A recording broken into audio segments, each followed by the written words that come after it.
Hey, what's up, guys? So good to have you join me tonight as we talk about type 2s. I'm going to turn up the lights here so that I can see better. Good to have all of you guys. And I know that our group's just going to grow and grow. And I know I don't have to wear headphones, but I'm so much in the habit of wearing headphones when I do anything, when I do Zoom appointments and all that, that it just feels right. If I take them off, I feel like, I don't know, maybe my brains will fall out of my head. Okay, so thank you for joining me. We're going to be talking about Enneagram type 2s, the good, the bad, and the ugly. And I've done this for the other types, all the way from 9 down to now we're on type 2. And then hopefully next week we'll do type 1. And so I say that with a little bit of like sarcasm, why you are the problem. So I've got a list here of 10 different reasons why people might think that you are a problem. So let me write down my numbers here next to them, because if I don't, I won't remember what number I'm on. So these are 10 points that could be potentially catastrophic in your relationships, and nobody wants to have good relationships more than type 2s. So I imagine that this kind of stuff is important. It's probably hard to hear. It is for every type. Whenever I do one of these videos and I talk about what's wrong with you, it's going to be difficult for any of us. Feel free to use the chat feature. I will respond to your questions and comments, and I'll try to. I'm easily distracted, so sometimes I'm not able to focus if I get too focused on comments, but I'll try to interact with the comments and questions. And as a reminder, go to my website whenever you have an opportunity, tomlahue.com, TOMLAHUE. If you use my coupon code or promo code Be Present, all capital letters, Be Present 35, 35% off all of my on-demand courses. I've got a couple of live courses coming up in January, which actually it's not going to take long to get here. So I'd love for you to sign up for my Enneagram coaching classes coming up in January. Let me see what the date is on that. I know my Enneagram coaching class is coming up, as well as my Enneagram relationship coaching. Let's see, relationship coaching is happening starting on January 20th. I think that's a Saturday. And I think the Enneagram coaching is on the 18th on a Thursday night, if I remember right. Well, anyway, all the information is on my website. I'd love for you to sign up. The Enneagram coaching class is by far my most popular class. I think I've taught it 13 or 14 times. I always have a good group in there. It's 6 weeks. Both of these courses are 6 weeks. And I'd love for you to consider joining me in one of those live classes on Zoom. Maybe you've thought, well, how do you use the Enneagram to like coach people? What does this even mean? Look, the Enneagram is around us all the time. You see it, as you interact with people, you're interacting with the Enneagram. And, some of our behaviors and some of our problems are pretty predictable. And sometimes the way out of being stuck can be quite predictable as well. So it's a fantastic tool, as you guys well know. And so we're going to talk about some of the blind spots or the dark side or the potential problem areas for type 2s. Now, like with every type, there's different levels of health. And so if I go through this list and you think, well, I don't know, maybe a couple of those, but I don't think all of those are me. Well, good. That maybe means that you're doing really well, that you're healthy, balanced, you're leaning on both of your wings, the wing 1 and the wing 3, and you're listening to the advice from 8 and 4 and all these other types, and you know when to push back on your impulses. So good. I hope that all of these don't sound like you, because this is the dark side of type 2. And there's a lot of great things about 2s. I'm married to wing 1, my wife Traci. We've been married 32 years. On October 19th will be 32 years, and she is a 2 wing 1. And so I've had a front row seat at seeing and studying type 2s. So I feel like I've got a good understanding, but I'm sure I'm always going to continue to learn more. So let's talk about the list. I've got 10 different problem areas that could make it difficult to be in a relationship with a type 2. And like I said, don't think that this is all you. Hopefully this, you're not the lowest level of health here. But let's jump into the list. Number 1, overbearing caregiving. Overbearing caregiving. Type 2s might give unsolicited advice. What is the way to connect with a 2? Listen to their advice. And the never ever behavior for a 2 is never take a 2 for granted. And 2s, you remember, their sin or their passion is pride. And pride feels like it knows what you need and knows the advice to help you. And so sometimes that could feel overbearing to people if the 2 is getting involved in things that may not need them to be involved in. And again, when your sin is pride, well, everything needs my involvement. Everything need I'm sometimes 2s and 3s and 4s, but especially 2s, they might insert themselves into the middle of things that really aren't about them. Now, they may not see it that way, but other people around them might think, how is this about you? Or how did this somehow, how do you, why do you take this personally when we weren't even talking about you, or we weren't meaning this about you? And that overbearing caregiving of giving advice or offering help or offering service to people, 2s kind of have like a radar system. Every type has radar systems for different things, but 2s kind of have a radar system that says, people out there need encouragement, they need help, they need attention, they need appreciation. And healthy 2s give a lot of attention and appreciation. And sometimes 2s, when they're not doing so well, can like overdo these things and like desperate and sort of a frenetic, desperate attempt to try to win people over. But I think healthy 2s really do give love, attention, affection, warmth, kindness, friendliness. They really are like conduits. You guys are conduits for all of these good things. Um, when you're not doing well, you're just kind of evaluating, are other people giving me the attention, the love, the affection, all of those things, serving me and taking care of my needs. And they don't really care. They don't really mean it. But in your better days, in your better health, you're able to focus the attention on others and give care and concern and give attention to other people and to yourself. I mean, that's kind of the whole thing there with 2 line to 4 is you're able to ask yourself, what do I need? Like what matters to me? What's important to me? Am I taking care of myself? And yourself could be a blind spot because 2's kind of got the message early on that to think about themselves or to have needs, um, you know, which is really humility. To have needs is being selfish and focused on yourself, and you should exist to serve other people.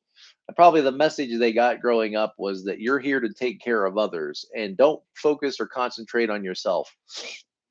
Um, okay, so people could feel smothered, and you could come across as intrusive sometime when you're genuinely just trying to help. You're genuinely just concerned. You genuinely want to give aid, comfort, care, and compassion to other people.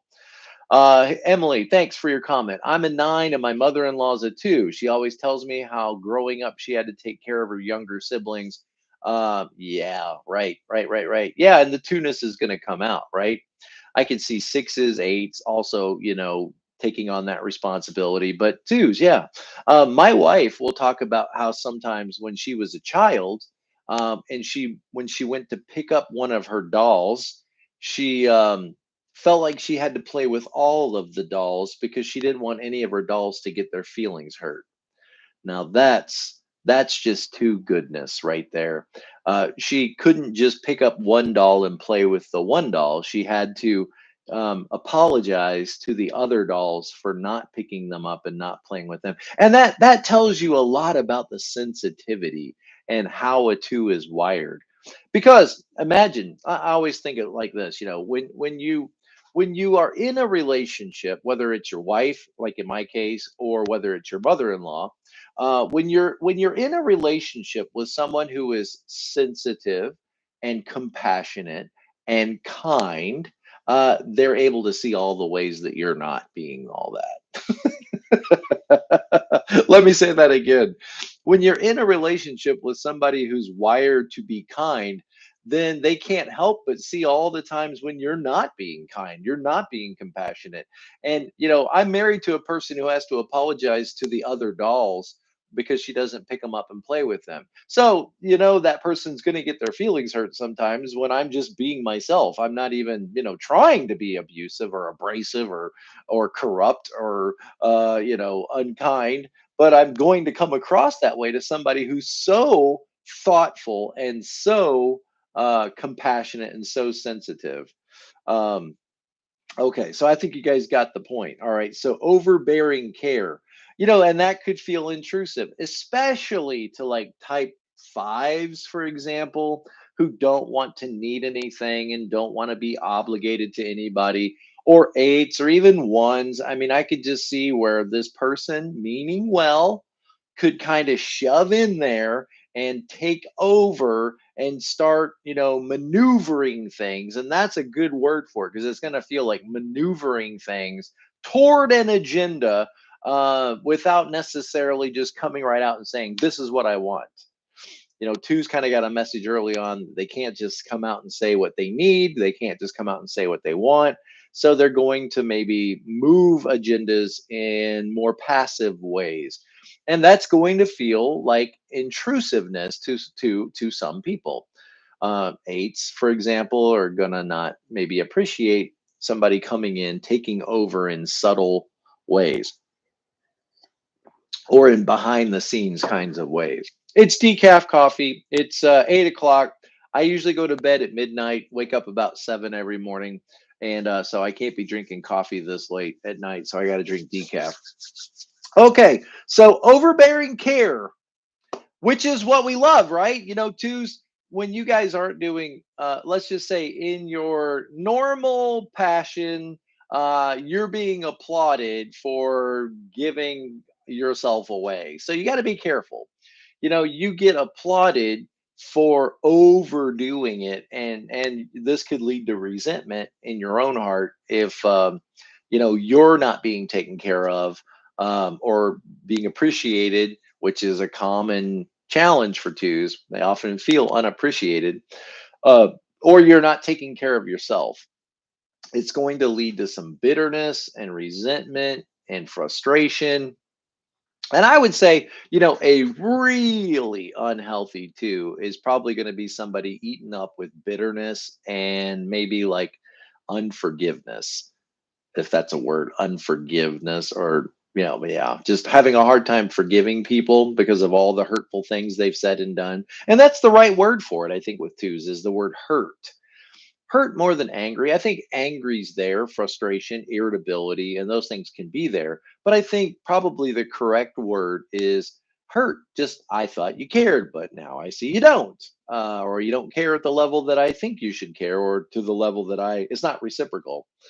Reciprocation is a big thing for twos. That whole idea of like love needs to be reciprocated. I thought of you, and if you're not thinking of me, or you're not, taking a moment to remember me, then obviously I don't matter. And you can see the pride in that, can't you? Can you see the pride in that? Like, obviously I am not as important to you as I think I should be. And I've said, if you got a two that's upset with you, you might always just kind of rewind the moment and say, how have I communicated to this person that they're not the priority in my life that they believe they deserve to be? And that's what pride does to you. It causes you to maybe inflate your own sense of importance in other people's lives, and probably all out of good motives. I'm not saying your motives are bad. I don't think the motives are bad. I think the motives are, I want to go to bed at night. I'm a helpful person that takes care of others and doesn't think of myself. I'm not selfish. I give and I love and I care, and all those are great motives.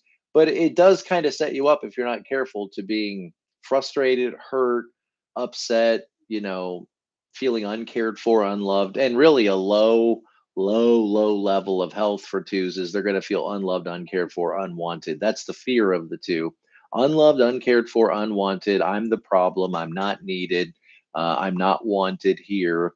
And realize Realize when other people are making you feel that way, stop for a moment and have some awareness and say, okay, maybe other people are somewhat responsible for making me feel this way.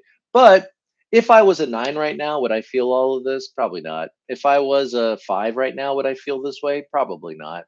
I'm feeling the stuff that twos feel. I have the fears that twos have. And other people may not be aware that they're causing you to feel this way. They just think they're doing business as normal. But you're going to get the sense that you're not really, they're not really tuned in, or they really care about you to the level that you care about them. And so bring some awareness to that. Like, if that's what's bothering you right now, I'm so glad that you found my channel. I'm so glad that you're here. So glad you're watching this, whether it's live or whether you're watching it after it's been recorded. Bring some awareness and say, wow, all the stuff that Tom's talking about is all the stuff that I feel all the time. Well, okay, here's the big revelation is you're a 2 feeling the stuff 2s feel.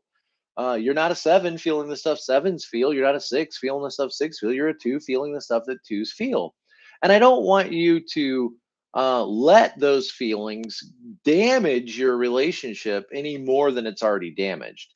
Um, in other words, you might lean into your 3 right now and say, what is my strategy for getting what I want? If you want to be connected and you want to feel loved and you want to feel, connected to somebody, is the strategy of being hurt and walking away or withdrawing, is that a good strategy to move toward the relationship that you want? No, it's not a good strategy. So don't do that. You're going to have to own your needs like an 8. You have a line to 8 under stress. So you're going to have to own your needs, and you're going to have to advocate for what you need. And you're not being selfish for needing things. After all, you are a human and humans have needs. And I can guarantee you that you have the need for affection in your relationship, and you have the need for admiration and appreciation, and you have the need for conversational companionship, and you probably have the need for recreational companionship, and you have a lot of other needs. And all of these are legitimate needs that all of us have. And you're not a bad person or a selfish person for being a human like the rest of us, pride, being a human like the rest of us that has needs. It's okay for you to have needs. In fact, it's good for you to know that and to share those, and tell other people how they can help you so that you don't suffer this bad feelings of being unwanted, uncared for. Because I bet you the people in your life, if I were to sit down and ask them, do you not love or care for this mother-in-law or this, they'd say, no, of course we love them. I don't know why they keep, feeling this way, because, you know, obviously we love them. Well, okay. So overbearing care, that's number 1. Here we go. We got 9 left. So I don't know that we're going to make it through all these. Well, I'll just read fast when we get to the end. That's kind of the way things happen here. All right. So number 2, hidden agendas. Ooh, hidden agendas. What's that about? Well, 2s can sometimes offer assistance, come in, rescue. 2s are rescuers. I always say, 2s, I know I'm valuable because I rescue others. If you're not careful, you get a lot of project friends who aren't really friends. They're just people you take care of, and you get a sense of fulfillment out of being there for other people and tuning into them and taking care of them. Eventually, though, you'll probably begin to resent them and maybe just withdraw from them because they don't give you anything back. That's what project friends are. They are by definition people that you pour into but don't give much back. And if you're not careful as a 2, you might surround yourself with all these people you rescued, like you live in the humane society of humanity, taking care of all these poor helpless pups, who would be lost without you. And you get a sense of value, or a sense of accomplishment out of being that person, the nurse to all the poor orphan children, the veterinarian to all the sick mutts out there. I'm a mutt. My wife is the veterinarian. But hidden agendas. Let me read this. Okay, they can offer assistance with the unconscious expectation of getting something in return, leading to feelings of manipulation or deceit. Okay, so hidden agendas. Now, this agenda might even be hidden from you, not just from other people. In other words, what would be the opposite of this? You just come out and say what you expect. Like think an 8 would probably just come right out and say what they expect. Hey, I need you to take the kids to the doctor. Okay, that's very straightforward and direct. I know exactly what you want now. When you come right out and you say, hey, I need you to take the kids to the doctor, and on the way home, stop at the grocery store and pick up some ketchup. Okay, now I have a clear message of what you need from me. Now I can either conform to that and accept it, or I could reject it. Um, but I have a clear message. Let me show you what a veiled message might look like, or a hidden agenda might look like. Hey, if you're not doing anything, what do you think about? I've got to take the dog to the veterinarian, and the kids have the doctor's appointment. Um, and also, we're going to have the Johnsons over for lunch, and we're having burgers, and we are out of ketchup. Now, I want you to see that is a very confusing way to tell me to take the kids to the doctor and get ketchup. But you may find it hard, or in the past, maybe you've gotten over this, but a lot of twos find it hard to just come right out and say, this is what I need from you. I need you to take the kids to the doctor because I'm going to take the dog to the vet. And then I need you to stop by the store and get ketchup. Will you do that for me, please? Thank you. Um, that could be difficult for you. And other people might feel like they're being moved toward things without clear directions. And that's going to feel like manipulation. Wait, I feel like you're trying to move me to an agenda without coming straight out and telling me what you want from me. I feel like I'm being manipulated, which is ironic because twos will tell me that they don't see in any way that they'll tell me they don't see any way they manipulate others, but that other people are manipulating their kindness and their goodness. So it's interesting. Manipulation, think of it as I'm trying to move someone to an agenda without being direct about it. And let's just end that with this. Try being direct about it. Just try it. Please. Just try being direct about it. Say, hey, if you wouldn't mind, would you take the kids to the doctor and also on your way home, pick up some ketchup from the grocery store? Please. Thank you. I appreciate it. Love you. Just be a little more direct. Look, line to 8. Like you say it this way, that line to 8. If you don't willingly learn to be more direct, you'll eventually end up very direct with people. Once you get pushed into a corner and you have no other outlet, you'll eventually look like an 8. And then, after 3 or 4 days of hurt silence or frustration, then you might just boom, tell exactly how you feel. Maybe go down a list of 8 or 9 or 10 things that have been kind of stored up. And that stored up is malice. Malice is anger that is stored up.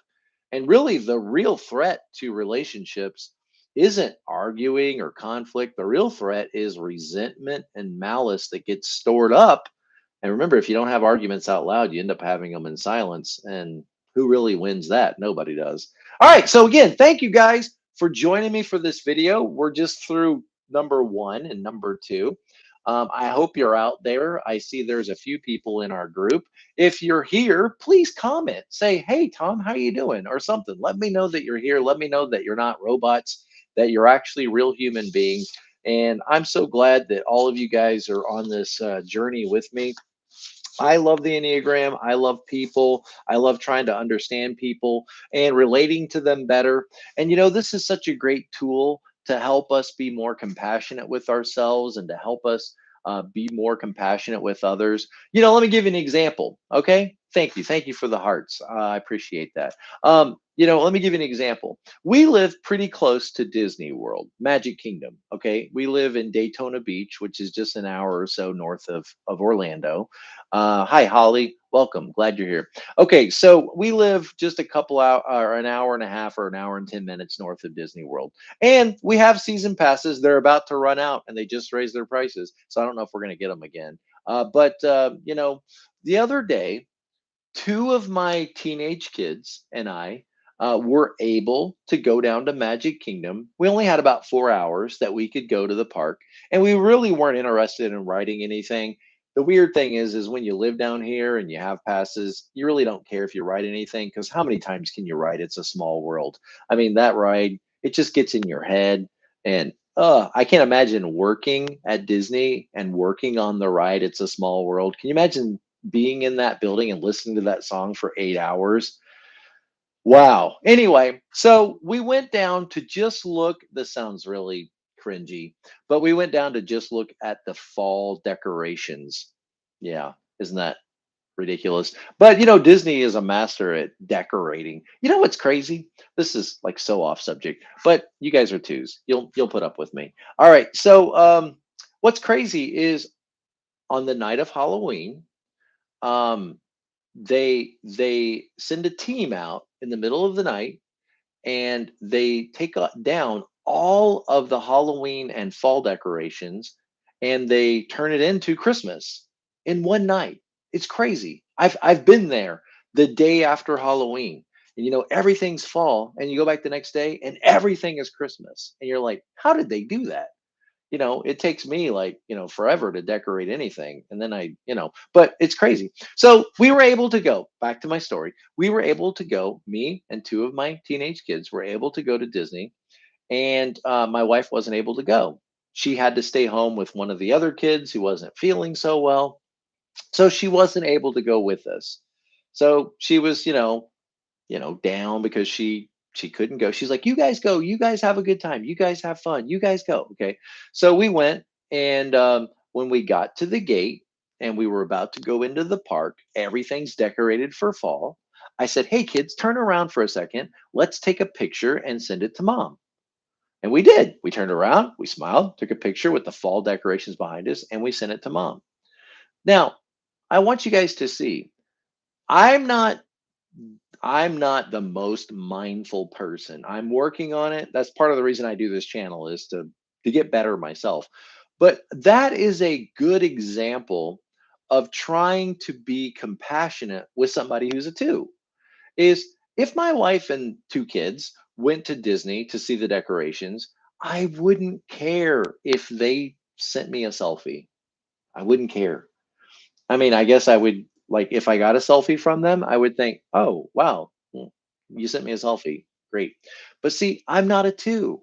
My wife is a two.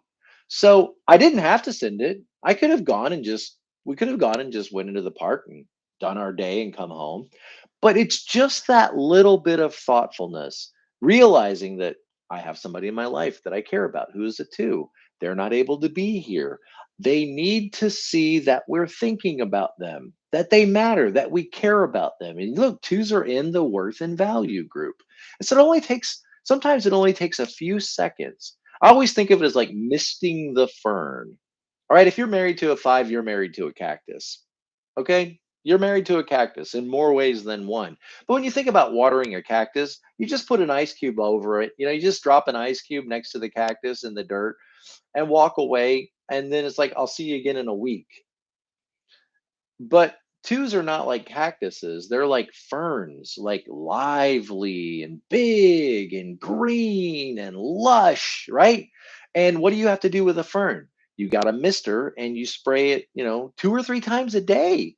You spray mist on the fern if you want it to be healthy. And twos need you to check in with them. Let me say it this way: the rescuer sometimes needs to be rescued, they need to be pursued. And every wife, in some ways, you might say, needs to be pursued, but twos definitely. All right, so let's see what Transcendental Thorn says. Type 4 here, learning more how to love my type 2 mother, which is kind of the proverbial mom, right? I think of Marie on Everybody Loves Raymond. Also, Deborah, both of them are twos. And then I think, okay, okay. Her willingness to be everybody's everything, her words, and doing everything just so is something always to inspire me. Emily says, my mother-in-law is a two-wing eight. Two-wing eight. My husband's an eight. They butt heads. Oh, I get it. Yeah, it goes to eight pretty quick. Yeah. What's funny is if my experience is because my wife's a two, one of my daughters is an eight. Grace is an 8. She's in some of my older videos. My kids are so busy with kids of their own now, they can't be in any of my videos, but I'm going to try and get them back. We'll see. But what's funny is like my 8 daughter, when my wife gets into that 8 place and she's just like, why was somebody thinking? Why would they say that? I can't even believe this. This is ridiculous. When my wife gets into that 8 spot, my 8 daughter loves it and says, oh, that's her at her best. That's her at her best when she's being direct and straightforward and complaining and griping about stuff. That's mom at her best when she's in that 8 place. It's kind of funny how an 8 perceives that. Mother-in-law is a 2. My husband is a 5. I'm a 9 wing 8. Okay. Yeah, 2 and 5. My wife's a 2 and my son's a 5. That's interesting because you have a 2. Let me help you with that, a 5. No, thank you. Hey, how was soccer? It was fine. Were your friends there? No. And the 5 just kind of like closes up. Oh, you want me to open up and connect? No, thanks. It's interesting how all this stuff works. Okay. So number 1 was overbearing care. Number 2 was hidden agendas. Number 3, emotional manipulation. Emotional manipulation. Well, fine, dear. If you're too busy for mom, then I guess I'll just figure out some other way to get to my surgery appointment. That's emotional manipulation. Think of it like this. 2s, especially like 2 wing 1s, probably live in an address called guilt and shame. Think you got that 1, guilt, and you got the 2, shame. You say, how is it 2 shame? Okay, shamed of having needs. Sometimes 2s can be very guarded and self-protective and have a fear. If you've never watched any of my videos before, this one's going to sting a little bit. Okay. It's going to sting a little bit, but it's so helpful. Sometimes 2s, you might say, also have a fear of exposure, a fear of being exposed, of maybe letting people in. 2s want to connect, right? But sometimes they have a fear of like being too open and vulnerable with people, that people will find their flaws and maybe their vulnerabilities and take advantage of them or whatever. So emotional manipulation. In their desire to be needed, they might guilt trip. Yeah, Holly, I hate that I have needs. Yeah, right. Ashamed of that, like ashamed that have needs. Um, okay. Or ashamed of even like that. Probably one of the worst fears of a 2, of course, being unloved, unwanted, uncared for, fear of exposure, but even like the fear of being the problem, you know, mom, you're the problem. You're the reason why none of us are happy. You're the reason your help is not wanted here. That I can imagine that would just be like daggers in the heart. It would be like telling a 7, you're boring and unoriginal. You're not funny. Nobody thinks you're funny. Nobody, oh, daggers in my heart. Um, yes. Okay. Emotional manipulation, the desire to be needed. They might guilt trip or play the victim, which is the martyr, right? The lowest level of health for a 2 is, I think, called the manipulator, but right there above it is the martyr. After all I've done for you, to me. It's interesting how often, if you get done with a conversation with a 1, for example, I said, hey, what was the nature of your conversation with Max, a type 1? And you could say, well, basically he was saying that something should have been done about this problem a long time ago. He's been saying all along that something should have been done about this problem a long time ago. With 2s, I think the doing statement is, on the good side is, what can I do for you? But on the dark side is, after all I've done for you, this is the kind of treatment that I get. This is the way I'm paid back. This is how it's reciprocated. After all I've done for them, I was there. I was there on the day their baby was born. I was there whenever they needed help. I was there when they called me. I put aside my school. I put aside my work. I had to call in so that I could be there to take care of them. And then when I needed them and I called out to them, which is very hard to do, for you to call out to somebody else, do you think that they were there for me? No, they were too busy sitting in the bathroom, smoking the dope. They couldn't be there to help me. Okay. So, um, guilt trip, play the victim, making others feel indebted or obligated to them. Yeah. And a lot of people like eights and fives, they don't want to feel obligated to you. Like they will let you know, I'm not obligated. No thanks. I don't want it. No thanks. No thanks. No. And you might have, I mean, really, eights and fives, they tend to be very boundary oriented people. Eights are very good at defending their own boundaries, but they're not always so good at recognizing your boundaries. But fives tend to be very boundary oriented people. And guess what? Twos, nines have a real hard time with boundaries often. Nine wing ones, especially, have a real hard time with boundaries. Because look, you're so connected. When you're so connected and so focused on being enmeshed with others and connected with others and finding your value by being connected with the right people and serving those people and being necessary to those people, it's only makes sense that you might struggle sometimes with boundaries. Let me tell you a couple of good books that you might want to read that'll be a punch in your nose. The book Boundaries, if you don't mind an overtly Christian book, the book Boundaries by John Cloud and Henry Townsend. No, Henry Cloud and John Townsend. Fantastic book. Just to introduce you to the concept of boundaries, it's okay for you to be a separate person and for you to say no to people. You don't have to always show up to take care of others. It's okay to tell them no. In fact, sometimes it's even a lot healthier to tell people no for you and for them. Think of it like this: boundaries is allowing other people to live with the consequences of their choices, whether good or bad. If you always rush in and rescue them and take those consequences from them, how will they ever learn? They might not. And in that way, you could enable them and be codependent to them, which is a real problem for many twos, being codependent. Okay, the other good book for you, if that's not enough, if that one doesn't sting enough, here's one that really will sting, and that is the book The Disease to Please by Harriet Breaker. Braikeer, Harriet Breaker, The Disease to Please. That book is like a shotgun to the chest. It's really good. Love it. Okay, so emotional manipulation. I always say that twos, it's a little bit like if they're not careful, it's going to feel to other people a little bit like a mousetrap. Okay, twos can sometimes come across a little bit like a mousetrap. It's a little bit like, do you want my cheese? Hey, I got you cheese. Take my cheese. Everybody loves cheese. And I got some of the nicest, softest, bestest cheese in the whole wide world. Have some cheese. And then what happens when you take the cheese, right? Trap. You're trapped. You're connected. And the twos kind of got you.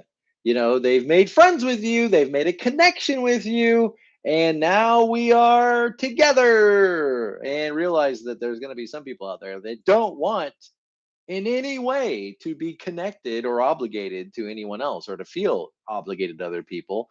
And they will resist your cheese. And you know what twos will often do? I'm going to double down and I'm going to give even more cheese. Why? They're not I can crack this nut. I'll get through to that kid that no one else can get through to. I'll reach that person. I'll win them over with my smiles and my charm and my kindness and my encouragement and my, wow, I just love your shoes. Wow, you just did a great job up on that stage. Yeah, I'm so proud of you. And the kid doesn't give any response. They got the hair in the eyes. They're probably like a 4-wing 5 or a 5-wing 4. And they're like, why is this lady talking to me? Why is she talking to me? Oh, you just did a great job. We're so proud of you. Take my cheese. Take my cheese. I'm going to connect with you.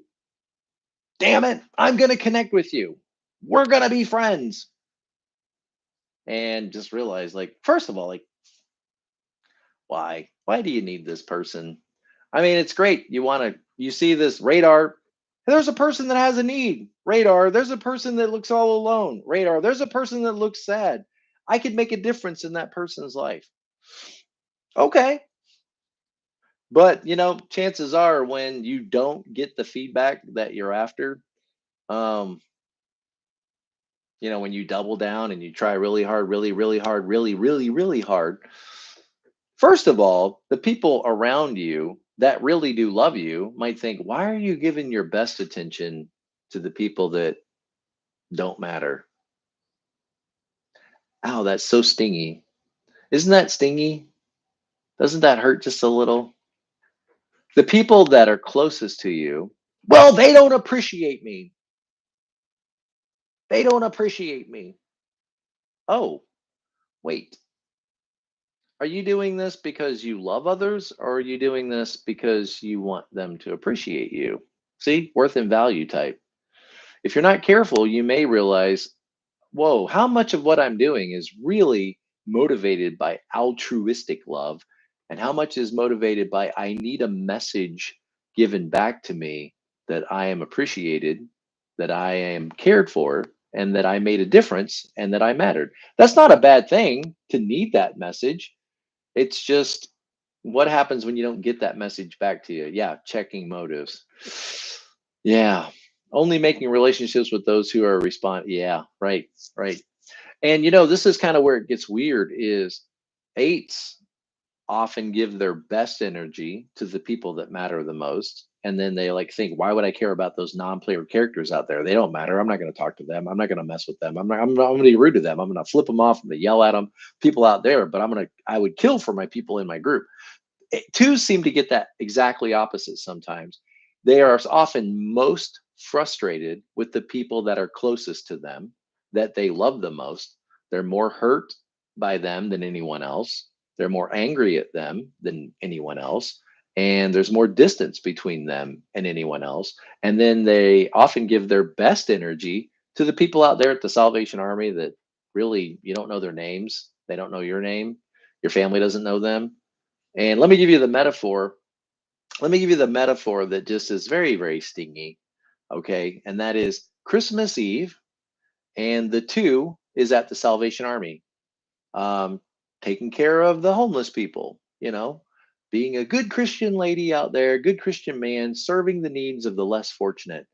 Angry inside because their family won't join them, angry because their family's home watching movies and I have to be out here by myself. This is the only thing I asked them to do, and no one wanted to come with me. And here I am serving people. I'm just so filled with grace and so filled with gratitude and so filled with love. I'm here serving these people while my family is at home watching movies and drinking hot chocolate.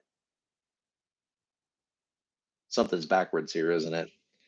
Yeah, something's backwards here. Now, I know that's not you. That's not you, not my audience. You guys have grown through all this and you've seen this about yourself, and you're like, okay, I'm not going to do that anymore. And we appreciate that. So, emotional manipulation. Number four, oversensitivity. We've only got like 15 minutes left, and I've got 7 more to go. Oversensitivity. In other words, you get your feelings hurt very easily. Um, that's why sometimes it can even be hard to have these conversations with twos. If you go back and you watch my videos, you'll see I'm really pointed and sharp and scratchy with all the types, but I kind of restrain myself when I talk about twos because you probably don't feel like that. You're probably like, wow, Tom, you're holding back. Yikes.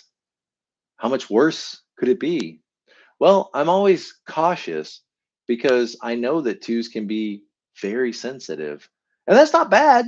When you were probably told as a kid, oh my goodness, lighten up. You're so sensitive. You're so sensitive. You and fours, probably twos and fours. So sensitive. Don't be so sensitive. Oh my goodness. Don't be so sensitive. Toughen up. This is a cruel world out there. You need to toughen up. And you probably thought, isn't being sensitive a good thing? Like, aren't we supposed to be sensitive? Aren't we supposed to care about other people's feelings? Aren't we supposed to, you know? And being sensitive is a good thing.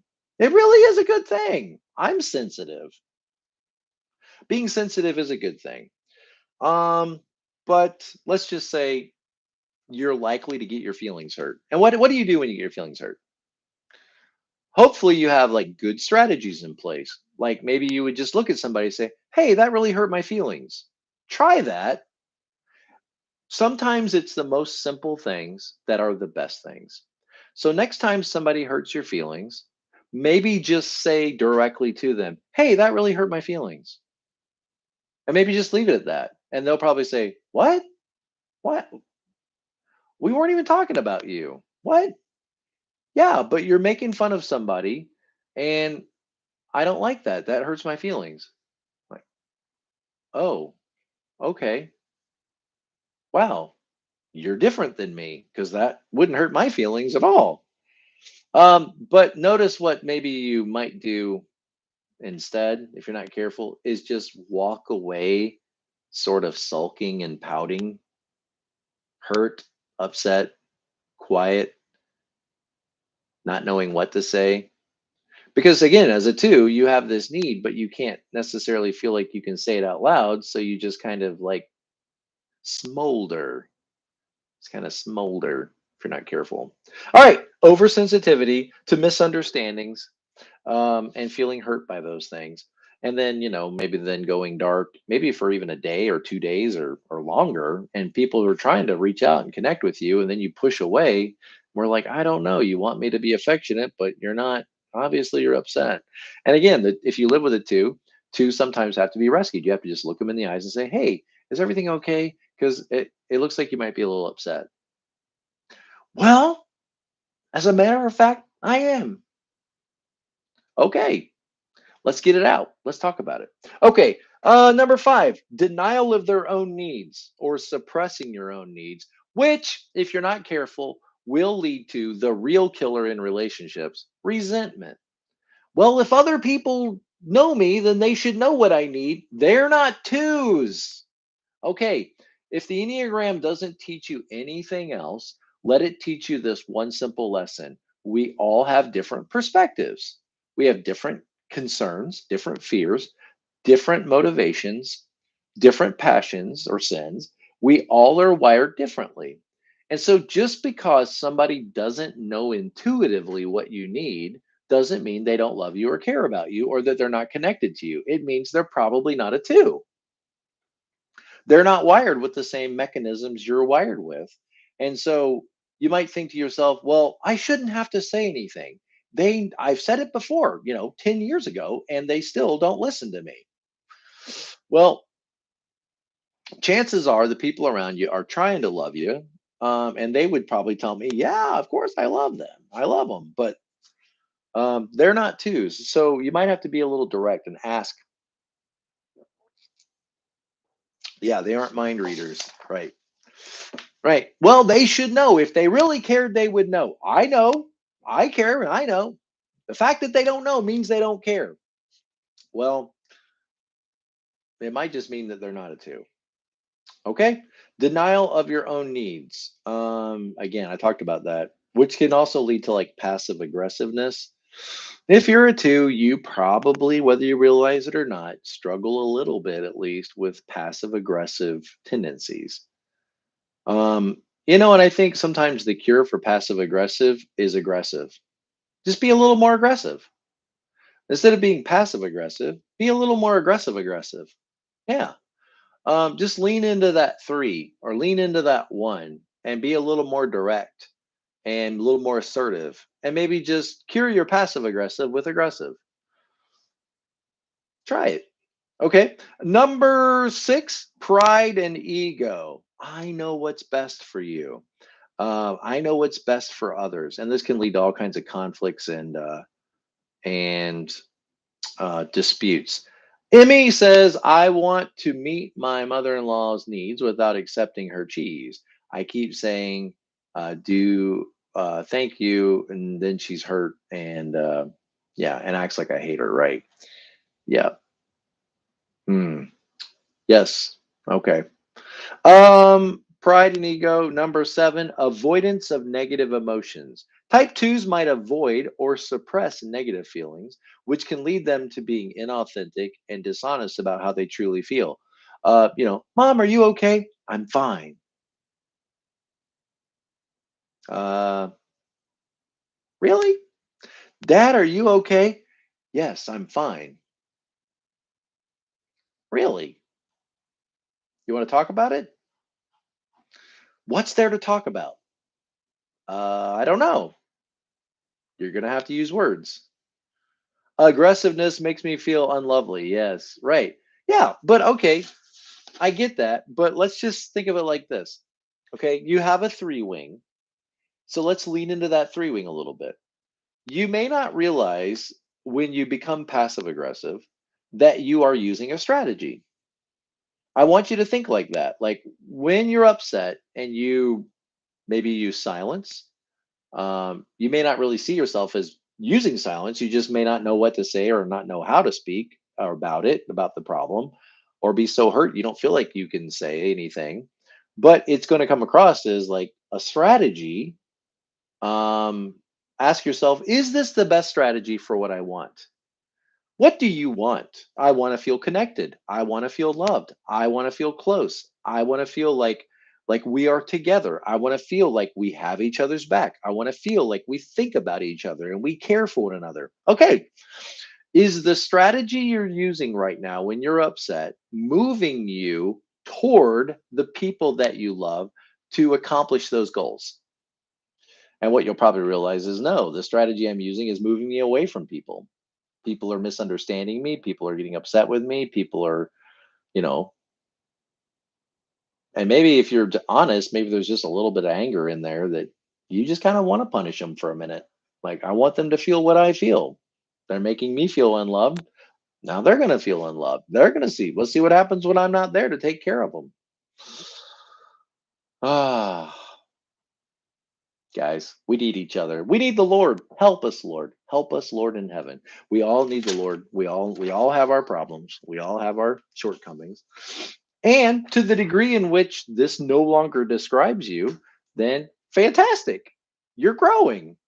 You're moving in the right direction. And we're all very proud of you. All right, we're running out of time. Number 8, dependence. I'm running out of voice.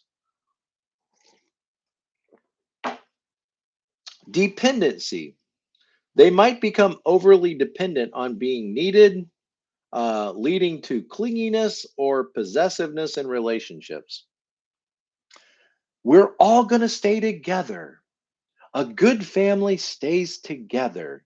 How come you didn't call me before you left? How come you didn't text me when you were at the grocery to ask if there was anything I needed? And other people might be like, I don't think you understand. We're independent people. Why can't we be a little less attached, a little less connected? Number 9, difficulty with boundaries. Already talked about that one. And then number 10, overwhelmed and burned out. This is where you give and give and give and give, and it's not appreciated. It becomes expected. You're just always the person, of course, is going to say something nice on Facebook. You say something nice to everybody's post on Facebook. So people just quit hearing it. It just becomes, you end up the lunch lady. Why should I thank you for lunch? You're here literally every day giving me lunch. What's different? It becomes expected, and people just fail to appreciate you. You might actually have to tell them, I need you to tell me thank you. I need you. I don't need much. And it really is hard for me to talk about my needs, but I need you guys to just say thank you. Thank you. Thanks, Dad, for fixing my shelf. Thanks, Mom, for packing my lunch. Just take a moment, acknowledge, I know I shouldn't need it, but it really does help me. And I always think of it like this, to be compassionate on each type. It really does help me and energizes me. It makes me want to do more. When you don't acknowledge anything and you just take me for granted, the never ever behavior, never take it too for granted. Compassion fatigue. Thank you, Cindy. Compassion fatigue. You just get worn out with it. You like start to go dark and you're like, I don't even care anymore. I don't even care anymore. I'm not even angry anymore. I'm just dead inside. I'm just dead inside. I don't even care anymore. And you might even at times look like the unhealthy side of 4. Like these people, they don't understand me. These people, and feel moody and disconnected from others. and withdrawing away. You might go past the 8 to the unhealthy side of 4. Good. Holly says, my husband's amazing. He appreciates me. Yeah. Appreciation is the air to breathe. It just is. And that's not a bad thing. Let me just say it like this. All of us would do well if we appreciated everyone a lot more, not just twos, but everybody. One of my heroes on TV on Parks and Recreation is a guy named Chris Traeger. It's really Rob Lowe playing a character. And in my opinion, he's a 7, wing 6. And he just is a master at encouraging. As he walks around, he's like, hey, Ann Perkins, good to see you. Great idea on the meeting. Great. And I'm like, all of us could do a lot more of that. We need to channel the Chris Traeger within us and be a lot more appreciative to others. I know that when I'm at church and I'm working with somebody and I know that they are a 2, I'm very careful to appreciate them. Hey, thank you so much. I really appreciate you doing X, Y, and Z. Thank you for sending out that card. Thank you for, I don't have to do it, but I'm trying to live compassionately with people, knowing their needs. And I do that with everybody, but I especially make sure to make a point to do that with people that I know are 2s, because it's living in kindness and being mindful of each other. Same way, if I was talking to an 8, I'm going to be straightforward and direct.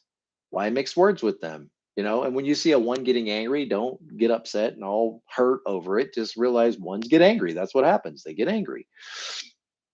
Doesn't mean that they hate you. Don't make them and don't embarrass them because of it. Just roll with it. And we need to learn to be um, mindful of each other and try to live the best we can with each other. So just here's the list again. Overbearing caregiving. Number 2, hidden agendas. Number 3, emotional manipulation. 4, oversensitivity. 5, denial of your own needs. 6, pride and ego. 7, avoidance of negative emotions. 8, dependency. 9, difficulty with boundaries. And 10, overwhelm and burnout. So this is the good, the bad. Actually, it's not very good. It's just kind of the bad and the ugly. This is the dark side of 2. And to the degree that you have grown and are growing out of this, then fantastic.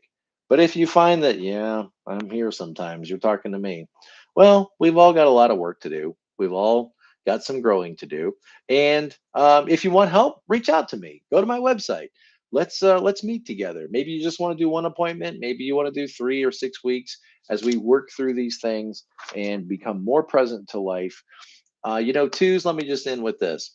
When you're not doing well, you're sort of sitting alone, wondering why everybody treats you so bad. Do people really love me? Do they really care? Or maybe you're overextending yourself, desperate, frenetic, trying to get some message of your worth and value, that you've been helpful and made a difference in people's lives. When you're doing well, you you are a source of love and kindness and compassion and sensitivity. And goes to 8, strength. Strength under pressure. When that whole college group comes and they have nowhere to stay, and you say, you know what? We're going to take care of this. Invite them to our house. We're going to have towels. We're going to have pancakes. We're going to have, and you just get bigger under pressure and you just manage everything and you just welcome people and you bring them in. And it's like Christmas. You bring this love and compassion and joy and kindness of Christmas with you wherever you go. And you remind the rest of us that people matter, people are important. Every person, despite their abilities or disabilities, matters and is important. So you give away this wonderful gift when things are going well. When things are not going well, you're not doing well. And I want you to take a second and pause and evaluate yourself. How am I doing right now? That line to 4 is, I need to check internally. How am I doing? I'll leave you with this. Twos are a little bit like school buses. They drive around all day, picking people up, taking them where they need to go, caring for others. But every once in a while, the school bus needs to go to the maintenance shop and be taken care of. And that's not a bad thing. That's a good thing. To take a few moments for yourself every day to make sure that you express your needs and concerns to the people that you trust and that you love, and to take intentional time to give yourself rest, to give yourself compassion and kindness, give yourself space. And I would just tell you, maybe sit in a chair in silence and in solitude and in stillness. Sit in a chair for 30 minutes and just remember all the people in your life growing up that were there for you, that loved you, that cared about you. Remember how great it felt when you truly felt loved by your grandmother, by your old uncle Frank, by the neighbor, by your husband, whoever it is that comes to your mind. And just realize that that love hasn't gone anywhere. It's still there. Every day, it's still there. And of course, the love of God is always there. And when you tap into that love, it will fill your empty bucket. And then you will just go out and splash that love everywhere you go and remind the rest of us that we could all be a little bit more loving with each other. Love you guys. Thank you so much. I appreciate you all. And I'll see you next time. And as always, be present to life. Take care.